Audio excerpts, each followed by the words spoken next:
Hello, my friends, and welcome back. Thank you very much for being with me again today. Zelensky breaks silence, like he was silent.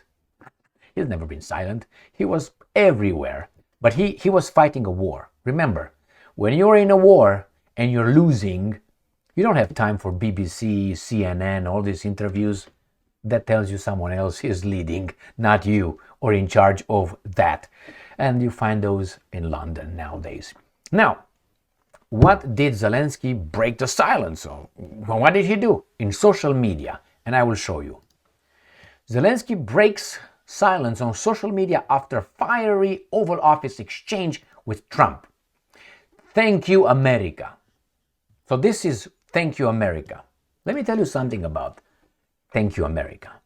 Hey, batch, nobody asked me to give you shit. It was taken from me. So don't thank me.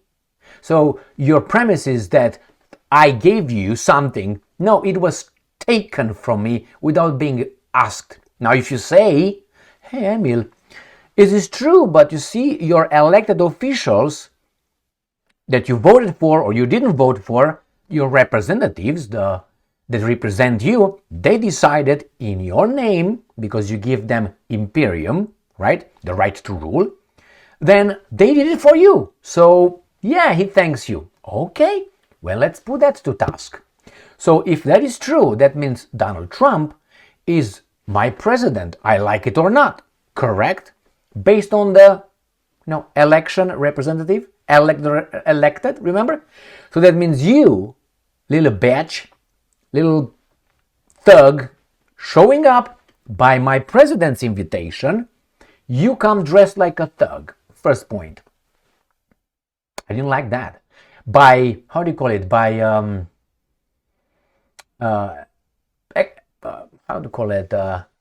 extrapolation? You insulted me by insulting my elected official who took my taxes and my whatever resources and gave it to you. So you insulted me through showing up at the White House dressed like that. Dress code, my friends. By your coat, by your dress, it shows if you respect your, the other person that you meet. First. Second, you came to the Oval Office in the United States of America where you should not have come ever, you as an individual, ever. But hey, you represent more or less the presidency of a country, represent the country. So, in the name of respecting the Ukrainians, not you, you were invited and so on. You showed up. You were invited as a guest. Remember when you go to someone's house, you don't just, scratch your balls and you take a shit and go to bed in their master bedrooms. Correct? Correct. Why? It's disrespectful. That means you have to come with respect. You put the best behavior you have, don't you? Or when you go to someone's house, you go over there and you do whatever. Hey, turn it off, man. Give me that, man. Silence. Keep quiet, man. Don't answer that phone. You do that? No, you don't. Do you interrupt your, the host? You don't interrupt the host. That's rude. Well, first, you show up dressed like a thug.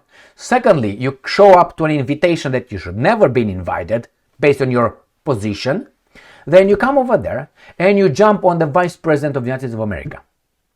And you interrupt him. And then you yell at him. Then you do your coke nose, okay? And then what do? You interrupt Trump. Then you roll your eyes. Then you're all tough over there. You have no cards. Trump was 100% true. And right, you have no cards. If I give you, which is the representative of the United States of America, he represents us, as he or Biden took our money on his own and gave it with the vassals in the U.S. Congress, took our money and gave it to you. So Trump right now says, I have all your cards. I, representing the American people, that you say, thank you, America. I'm part of America. I don't accept your thank you. Why? It's like someone who raped you and the other guy says, you know what, thank you. No, I was raped. I'm not agreeing with that thing. Don't thank me. It was against my own will. And it was detrimental to me, my family, and my nation. But those thugs did it to another thug. They gave you. So again, you came over there, you insulted the American people by insulting the office of the representative of the American people. One. There is one president. It's not two presidents. It's one. You came over there dressed like a thug. You interrupted. You rolled your eyes. You yelled. Maybe not yelled, but you interrupted a lot. You were like, you don't give like a tough guy, as Trump said. You were in no position, no humility. You should have shown humility, or at least a little bit of decency. Maybe not humility, because I don't expect people to come over there as slaves or anything, but decency. You didn't show that. Now that insulted me, and they took it from me, so I'm double fucked. One, they took it from me, gave it to you, and then you come and insult me. It's like that little joke that we have in Romania, or how you want to call it, example. Someone comes on your porch at your front door, takes his pants off, squats, and take a shit in front of your door. And after he did that bad thing, which is taking my money without asking me, he wipes his ass, puts his underwear on and pants on, turns around, and knocks at the door. And then Trump opens the door and he says, "Excuse me, Trump, can you give me some, toilet paper to wipe my ass?" You understand, it happened before. Is that what you do? So you take a shit in front of and then you knock at my door asking for toilet paper to wipe your ass? The chronology of events was not right. I got messed up. So same here. Not only that you got the money that you should not, you tell me now thank you, and after you insult me and the representative of America. Nobody asked me. And it seems like nobody asks the Ukrainians, since you're still in power, supposedly.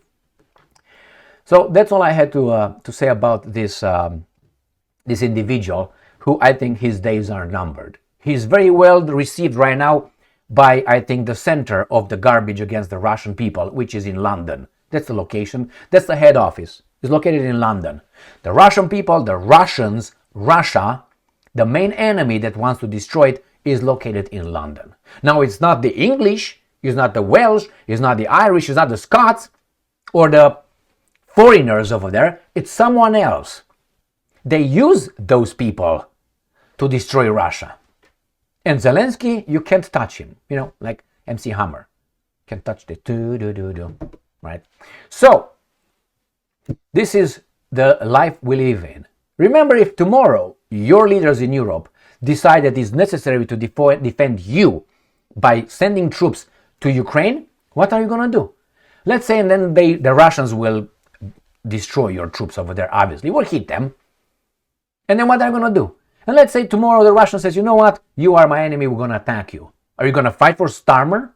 Are you going to fight for Liz Truss? Are you going to fight for Sunak? Are you going to fight for your King Charles? Are you going to fight for, what's his name, the Chancellor of Germany? Are you going to fight for Macron? Are you going to for Steinmeier, the president of Germany, or the, what's his name, Scholz, the Chancellor of Germany? Are you going to fight for those people? They determine your life. Under the what? The social contract? Think about it. What's the difference between slavery, or how do you call it, serfdom, that you had before, and nowadays? You're a citizen. You under the law. If a guy in charge decides that you gotta go and fight, you have to. You have to. Until you start a revolution or something. Because under the legal statute of all the society's laws, you have to do it. If they tomorrow do a general mobilization in France, Germany, or UK, you got to go. Unless you're something, or you're too young or too old. Otherwise, you got to go to fight the Russians for what exactly? For what? And why now? I made a video, I think on the 16th of January. I presented it in a video earlier today, where I said that UK is the main enemy of Russia. UK as the government, the guys behind, the elites, not the people, but the people profited. Look at that, watch that video. Why? Great Britain, without outside resources, they die. Or at least they will be a, third world country. Why? You need resources. Think about it. If you get all the countries on this planet to its, and you start, let's say, over all resources, I have my own resources. I'm going to do business based on what I have. Like the barter. The Brits will be dying in 2 weeks. Isn't that 2 weeks the starvation time or something? They're going to have water, I guess, but food? What food you got over there? Grass? Anyway, here is, my friends, this is the Thank You America. And besides, remember, these guys, people like Zelensky and others, the mass media, his people, his interest, the operatives, will focus on the secondary or tertiary issues, not on the primary issues. The primary issue is, who the hell are you? Why are we there anyway? Let's stop that. Let's talk with the other guys. No, they go to the tertiaries or third echelon issue, not with the first one. Why? You shouldn't start with the first one. But how do you solve problems? You have to identify what the problem is based on the reality. You say, okay, the reality is, do I want water pouring in my house from that broken pipe? Do I want that? Is that okay? No, it's not. Okay, why is not okay? What can I do? Well, I can have a few options. I can use towels and buckets. I can use squeegees. I can put some buckets underneath, but the water is going to pour in my house anyway. So it must be something else to solve the problem. So what do? You go to the source, to the main thing. You say, the source here is not the water pouring in your house. The source is water coming in your house. So you go to the freaking faucet, wherever it is, or however you call it, and you and that's it. No more water. And then you solve the freaking broken pipe. And after you use duct tape to fix your your pipe, then you turn on back that thing if you want, and everything is going to be good. So the same thing. The problem is not, thank you American people, is not, oh my God, what should we do now? How do we fight the Russians? You shouldn't fight the Russians. You should not fight the Russians. I'm not saying that you should be pounded by the Russians, but that gets me to a big other subject, which is who started this thing. And you don't go to the 24th of February 2022, you go to 1991. And if you want to go even further than that, you go to look at British history, and you're going to find out they were always last, and they always took over. They were lost in South America, they were lost in North America, and they took over. In South America, a little bit less, But they were first in many places on this planet. Not first, last. I'm saying not last, but it's an exaggeration. And why were they over there? To make peace, to give them writing like here, or give them... No, to take stuff. And in the meantime, they provided, the English law, they provided roads to some buildings and other things. But they went over there to take resources. That's the whole point. Without those resources and ingenuity and so on, you stay over there and you just eat potatoes if you still have them. Remember the potato famine in Ireland? Anyway, Ireland is not UK. Remember, my direct hint here. Thank you very much for being with me again today. So don't thank me. I didn't give you anything. It was taken from me. Stay strong, stay smart, look for the truth, and be just.